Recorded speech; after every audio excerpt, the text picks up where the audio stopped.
తెలంగాణలో కాంగ్రెస్ ప్రభుత్వం వచ్చి 15 నెలలు అవుతున్నా కేసీఆర్ మాత్రం ఈ 15 నెలల్లో అసెంబ్లీకి కేవలం వచ్చింది రెండే 2 సార్లు. ఆ 2 సార్లు కూడా అవి కూడా బడ్జెట్ సమావేశాలు.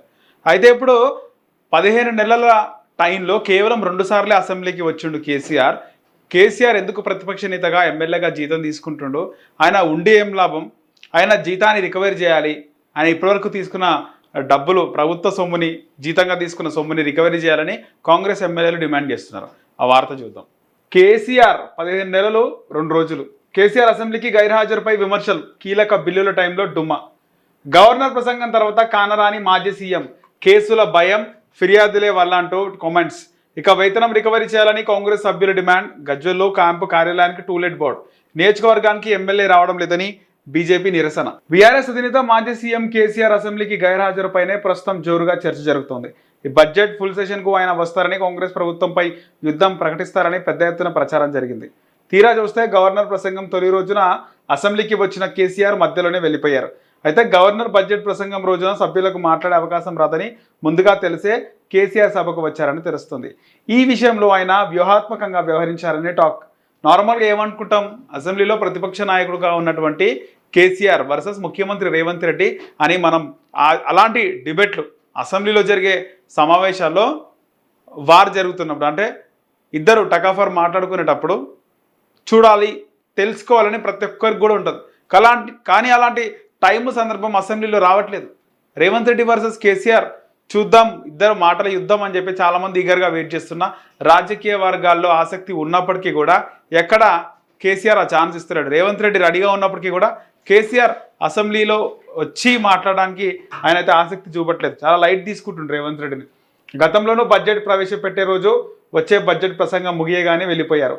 ఆ తర్వాత అసెంబ్లీకి రాలేదు. ఈసారి సైతం గవర్నర్ ప్రసంగానికి వచ్చి మళ్ళీ సమావేశాలకు హాజరు కావడం లేదు. ఇప్పటి వరకు 6 రోజుల పాటు సభ జరిగింది. గవర్నర్ ప్రసంగానికి ధన్యవాదాలు తెలిపే తీర్మానం పైన కేసీఆర్ మాట్లాడేందుకు రాలేదు.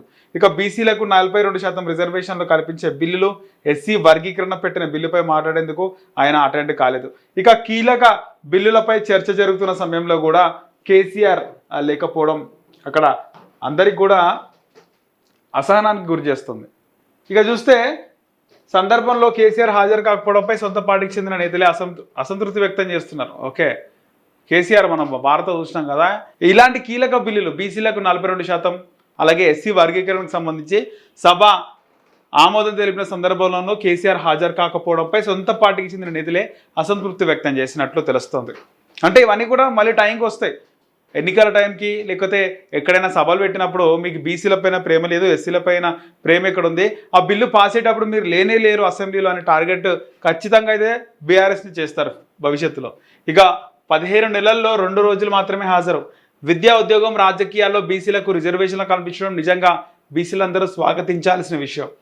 ఈ అంశంలో 42% రిజర్వేషన్లు పెంచడం శుభ పరిణామం అని బీసీ వర్గాలు భావిస్తున్నాయి. అయితే దీనిపై చర్చ జరిగినప్పుడు ప్రధాన ప్రతిపక్ష నేతగా కేసీఆర్ చర్చలో భాగస్వామి అయ్యి ప్రభుత్వానికి సలహాలు, సూచనలు చేయాల్సి ఉండేదని ఆ వర్గం నేతలు భావిస్తున్నారు. ఇక ప్రభుత్వానికి కూడా ఎక్కడ సూచనలు ఇవ్వకపోగా వారికి నేనున్నానంటూ భరోసా ఇవ్వలేదు. ఇక బీసీ బిల్లును స్వాగతించలేదు. ఇక ఎస్సీ వర్గీకరణ బిల్లుపై చర్చ సందర్భంగాను ఆయన సభకు రాకపోవడాన్ని ఆ వర్గం నేతలు తప్పుపడుతున్నారు. బీఆర్ఎస్లో కూడా ఉంటారు కదా ఎస్సీలు, మాదిగలు, సో వాళ్ళు బీఆర్ఎస్ ఎమ్మెల్యేలు మండిపడుతున్నారు. కాంగ్రెస్ ప్రభుత్వం ఏర్పడిన నాటి నుంచి దాదాపు 15 నెలల్లో కేసీఆర్ కేవలం 2 రోజులే అసెంబ్లీకి హాజరయ్యారు. ఇప్పటి వరకు 57 లక్షల వేతనం తీసుకున్నారు.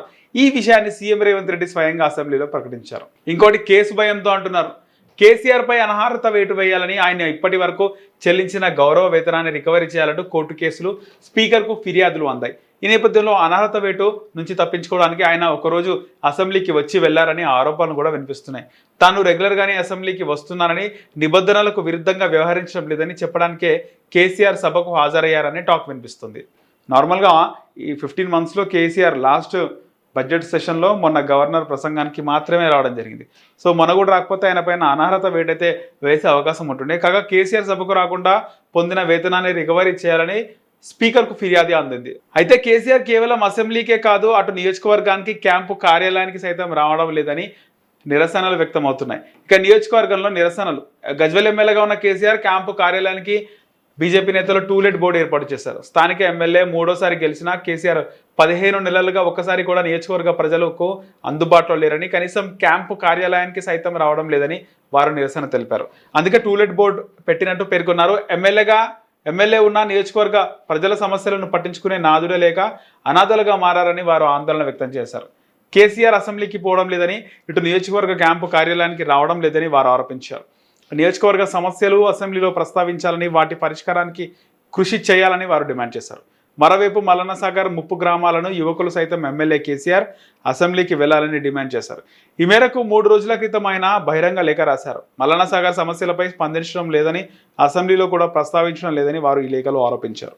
అవినీతి అక్రమాలను కప్పిపుచ్చుకోవడానికి మల్లన్న సాగర్ సమస్యలపై మాట్లాడడం లేదన్నారు. ఇక అసెంబ్లీలో చర్చించి నిర్వసతిలో న్యాయం చేయాలని వారు కోరుతున్నారు.